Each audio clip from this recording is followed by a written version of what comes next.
Parliament house से PTI रहनुमाओं की गिरफ्तारियां, स्पीकर ने वाकई का नोटिस ले लिया। इस्लामाबाद एसएसपी ऑपरेशन फौरी तलब, स्पीकर कौमी असम्बली का तमाम गिरफ्तार अरकान असम्बली को रिहा करने का हुक्म, तमाम अरकान को पार्लियामेंट लाने की हिदायत। सरदार रियाज सादिक ने कहा कि कल रात पार्लियामेंट में जो हुआ उस पर स्टैंड लेना पड़ेगा, हकायक और फुटेज देखने के बाद एक्शन लिया जाएगा। एफआईआर दर्ज करानी पड़ी तो कराएंगे। खुद को बदकिस्मत समझता हूं कि 2014 में पार्लियामेंट पर पहला हमला हुआ तो मैं इस कुर्सी पर था। कल रात जो पार्लियामेंट पर हुआ इसे तीसरा हमला समझता हूं, इस पर खामोश नहीं रहा जा सकता। बानी पीटीआई को रिहा कराने लश्कर लेकर आएंगे, हम अटक पुल पर इंतजार करेंगे। वजीर दिफा ख्वाजा आसिफ का पीटीआई को चैलेंज, कौमी असम्बली में इज़हार ख्याल करते हुए कहा इन्होंने 15 दिन में बानी पीटीआई को रिहा करने का कहा था, आज दूसरा दिन। ये लोग मुनाफिक हैं, वक्त आने पर बयान बदल देते हैं। जब आप कहें बानी पीटीआई नहीं तो पाकिस्तान नहीं, इसका क्या रिएक्शन होगा? जलसे में पाकिस्तान के वजूद को चैलेंज किया गया, इसके बाद आप क्या तवक्को करते हैं? वो कहते हैं हमने फौज से बात करनी है, ये डीएनए का डिफेक्ट है। इनके जमीर मुर्दा, ये जमीर फरोश पीटीआई के इक़्तिदार में आने और इक़्तिदार के बाद की जद्दोजहद देख लें। 9 मई को सिर्फ मिलिट्री टारगेट चुने गए, क्या उसके बाद कोई आईनी तहफ़्फ़ुज़ का दावा किया जा सकता है? इन लोगों ने मुझ पर आर्टिकल 6 लगाए, ये रंगबाजी कर रहे हैं और कुछ नहीं। ये सियासत यहाँ रंगबाजी नहीं चलेगी, अपने रवैये दुरुस्त करे ताकि रद्द-ए-अमल भी वैसा आए। ख्वाजा आसिफ की तकरीर के दौरान अपोजिशन अरकान का शोर शराबा। ख्वाजा आसिफ ने कहा चीखने चिल्लाने से कुछ नहीं होगा, हमने इनकी दुम पर पैर रखा तो चीखना शुरू कर दिया।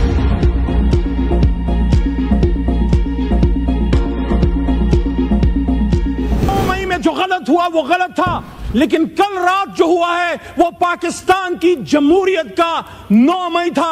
10 सितंबर 2024 पाकिस्तान की जमहूरी तारीख में एक काले बाप के तौर पे याद रखी जाएगी। ये जमहूरियत पे हमला है, ये पाकिस्तान पे हमला है, ये पाकिस्तान के आईन पे हमला है। ये हमला स्पीकर साहब आप पे है, ये हमला वज़ीर आज़म शहबाज शरीफ साहब आप पे है, ये हमला शहीद बेनज़ीर के बेटे बिलावल साहब आप पे है, आपकी सियासत पे है।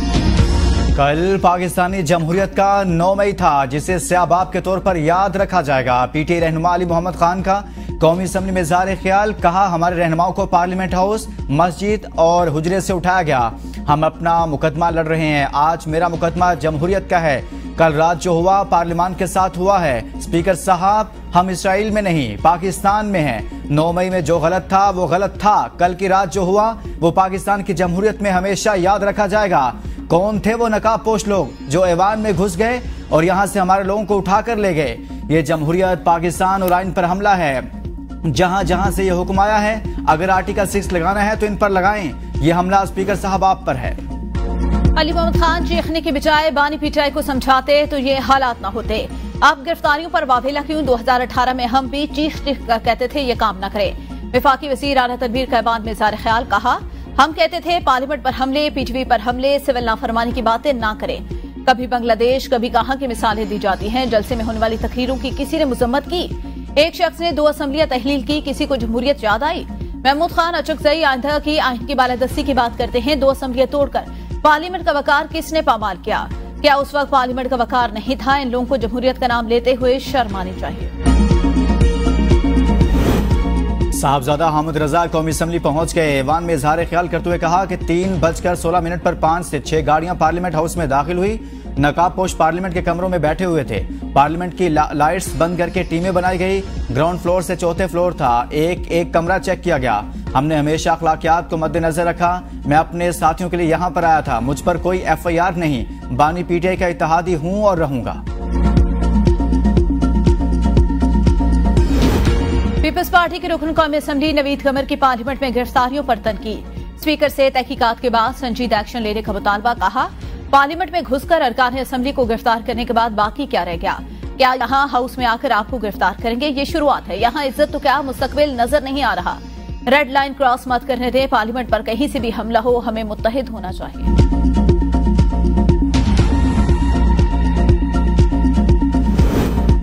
संगजानी जलसे में कानून की खिलाफ वर्जियों पर पीटीआई के खिलाफ क्रैकडाउन। बैरिस्टर गोहर समेत ताहम रहनुमा ऐवान से गिरफ्तार रहनुमाओं को रिमांड के लिए कुछ देर बाद एटीसी में पेश किया जाएगा। अदालत के बाहर एफसी और पुलिस की नफरी तैनात। गिरफ्तार होने वालों में आमिर डोगर, जैन कुरैशी, शेख वकास अकरम, जमशेद दस्ती, अहमद चट्टा, यूसुफ खान, नसीम अली शाह, सैयद शाह अहमद, शाहिद खटक, शेर अफजल मरवत, शुएब शाहीन और जुबैर खान शामिल। चेयरमैन पीटीआई बैरिस्टर गौहर और रुकन कौमी असम्बली शेर अफजल मरवत जुबैर खान को पार्लियामेंट के बाहर, तर्जुमान पीटीआई शुएब शाहीन को इनके दफ्तर से गिरफ्तार किया गया। तमाम गिरफ्तारियां स्पीकर कौमी असम्बली की इजाजत से की गई। पुलिस के मुताबिक उमर अयूब और जरताज गुल को भी गिरफ्तार किया जाएगा।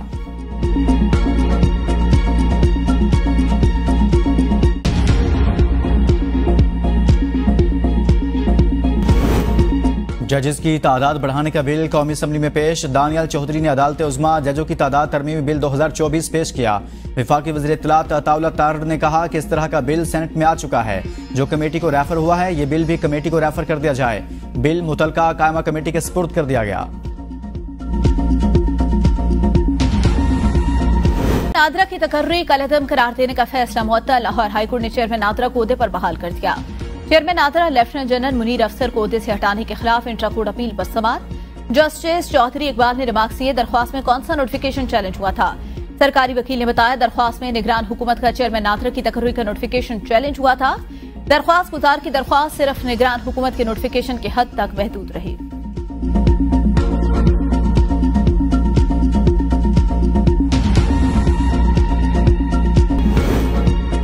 आसिफ जरदारी, नवाज शरीफ और यूसुफ रजा गिलानी के खिलाफ तोशाखाना गाड़ियों के रेफरेंस पर समाअत। यूसुफ रजा गिलानी ने नैब और अदालत का दायर इख्तियार चैलेंज कर दिया। यूसुफ रजा गिलानी के वकील ने बताया, तरमीम बहाल होने के बाद एहसाब अदालत और नैब का दायर इख्तियार खत्म हो चुका। यूसुफ रजा गिलानी की दरख्वास्त पर नैब को नोटिस जारी। एहसाब अदालत ने रिमार्क किए, नैब आगाह करे तो तोशा केस इसके दायर इख्तियार में है या नहीं। दायर इख्तियार की दरख्वास्त पर 26 सितंबर तक समाअत मुलतवी।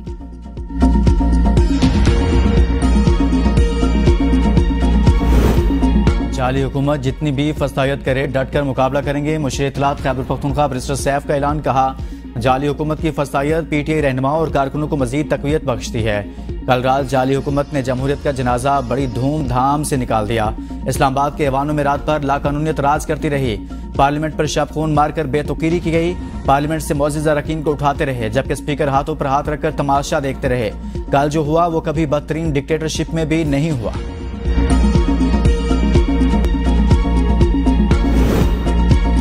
जहां ज्यादतियां हुई, गलती मानेंगे वजीर कानून आजम नजीर तारड़ का ऐवान में इज़हार ख्याल।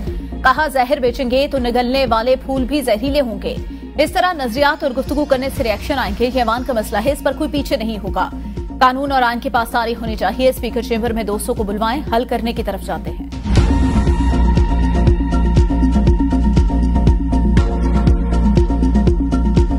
आपके सूबे के अंदर दहशतगर्दों को शेल्टर दिया जाता है। खैबर पख्तूनख्वा हाउस को दहशतगर्दों के ठिकानों के तौर पर इस्तेमाल किया जा रहा है। आप इसका एक्शन क्यों नहीं लेते? आप इसका नोटिस क्यों नहीं लेते? क्या मैं बेटी नहीं हूँ आपकी? क्या जरताज गुल को जो है 9 मई की दहशतगर्दी के बावजूद उसको तहफ़्फ़ुज़ देना जो है वो पेशावर हाई कोर्ट की जिम्मेदारी थी? तो जनाब मेरे साथ तो जुल्म हुआ है। मैंने को 9 मई की दहशतगर्दी नहीं की। खैबर पख्तूनख्वा हाउस दहशतगर्दों और शरपसंदों का अड्डा बन चुका। वज़ीर इत्तलात पंजाब अस्मा बुखारी की मीडिया से गुफ्तगू। कहा, इनकी लीडरों की ज़बान दहशतगर्दों वाली, वो दहशतगर्दों को ही सपोर्ट करेंगे। रियासत के खिलाफ ऐसी ज़बान काबिल कबूल नहीं। खैबर पख्तूनख्वा के वज़ीर आला ने दहशतगर्दों वाली ज़बान इस्तेमाल की। वज़ीर आला हाउस, खैबर पख्तूनख्वा में सियासत नहीं दहशतगर्दी हो रही है। खैबर पख्तूनख्वा हाउस को दहशतगर्दों का मस्कन नहीं बनने देंगे।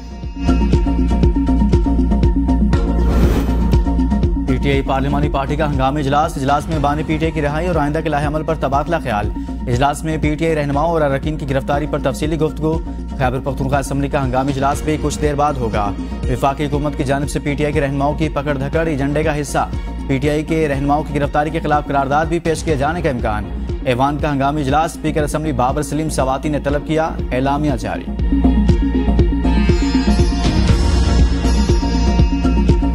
असम्बलियों के अंदर से तो गिरफ्तार करना नामुनासिब है। बाकी अभी पता नहीं किस दफ़ा के तहत क्या गिरफ्तार किया है कि 30 सितंबर तक इंतज़ार करें। देखते हैं आसमान कैसे कैसे सियासी रंग बदलता है। साबिक वफाकी वजीर शेख रशीद ने फिर पेशगोइयां शुरू कर दी। कहते हैं 20 सितंबर तक देखें कि आसमान कैसे कैसे रंग बदलता है। पार्लियामेंट के अंदर से गिरफ्तारियां नामुनासिब हैं। ये पहला दौर है, मेरा किसी से राब्ता नहीं। 3 दफा चिल्ला काटा है। किसी और शख्स ने अगर 40 दिन का चिल्ला काटा है तो मुझे बता दें। बानी पीटीआई से कोई गिला नहीं।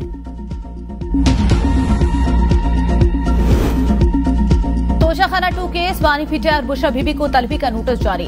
दोनों को 16 सितंबर को पेश करने का हुक्म केस की स्मार्ट ड्यूटी स्पेशल जज सेंट्रल हुमायूं दिलावर ने की। बानी पीटीआई और बुशरा बीबी की जानिब से वकील सलमान सफ्दर अदालत के सामने पेश।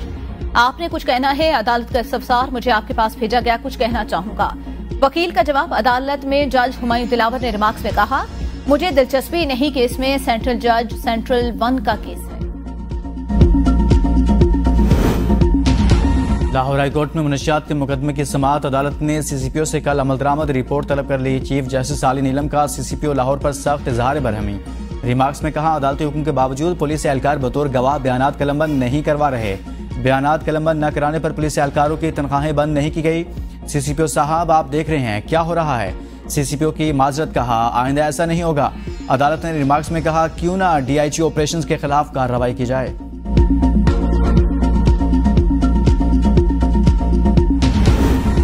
मुस्लिम लीग नून को चारों सूबों में मुनज़्ज़म करने का मामला। सरबराह मुस्लिम लीग नून नवाज शरीफ का मुल्की दौरे करने का फैसला। नवाज शरीफ सबसे पहले बलूचिस्तान का दौरा करेंगे। नवाज शरीफ बलूचिस्तान के बाद सिंध और फिर खैबर पख्तूनख्वा का दौरा करेंगे। नवाज शरीफ जनूबी पंजाब भी जाएंगे, जहां पार्टी रहनुमाओं की कारकर्दगी का जायजा लेंगे। नवाज शरीफ पार्टी के मुखलिस और देरीना साथियों को आला तंजीमी ओहदे देंगे। नवाज शरीफ की हिदायत पर तहसील की सतह तक तंजीम साजी के लिए मुशावरत का अमल पहले ही मुकम्मल हो चुका।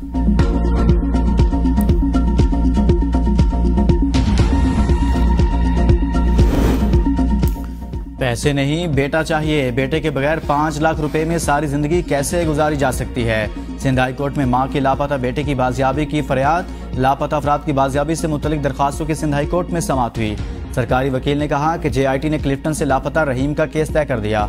मुआवजा मंजूर हो चुका है। सईदाबाद से लापता सुमैर की वालिदा ने अदालत में कहा कि 9 साल से इंसाफ नहीं मिला, कहाँ जाएं। बेटे के छोटे बच्चे हैं, मैं माजूर हो चुकी हूँ। ज़कात खैरात पर गुजारा है। सरकारी वकील ने कहा कि हिरासती मराकज से मौसूल रिपोर्ट के मुताबिक सुमैर इनकी तहवील में नहीं। सिंध हाई कोर्ट ने कहा कि रियासत की जिम्मेदारी है कि शहरी को तलाश करे। सोहराबगोड से लापता बच्ची सीमा की अदम बाजियाबी पर अदालत ने तफ्तीशी अफसर की सरजनश की। सिंध हाई कोर्ट ने तफ्तीश के लिए SP रैंक के अफसर को तैनात करने का हुक्म दिया। डिफेंस से लापता अहमद जान की बाजियाबी के लिए सेक्रेटरी दाखिला को JIT बनाने का हुक्म। दरखास्तों की समाअत 4 हफ्तों के लिए मुलतवी।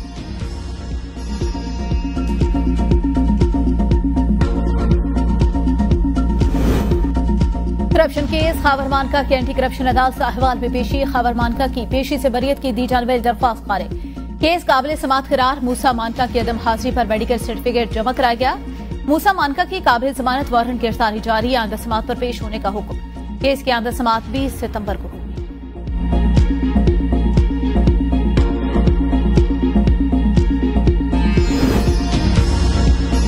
कराची में महकमा एंटी करप्शन की चांदी। नैब तरमीम के बाद 161 केसेस महकमा एंटी करप्शन को हर साल हाई प्रोफाइल केसेस की तहकीकात अब एंटी करप्शन करेगी।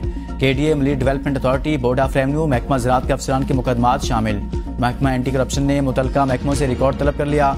मुतलका महकमों के अफसरान को नोटिस जारी करने का फैसला।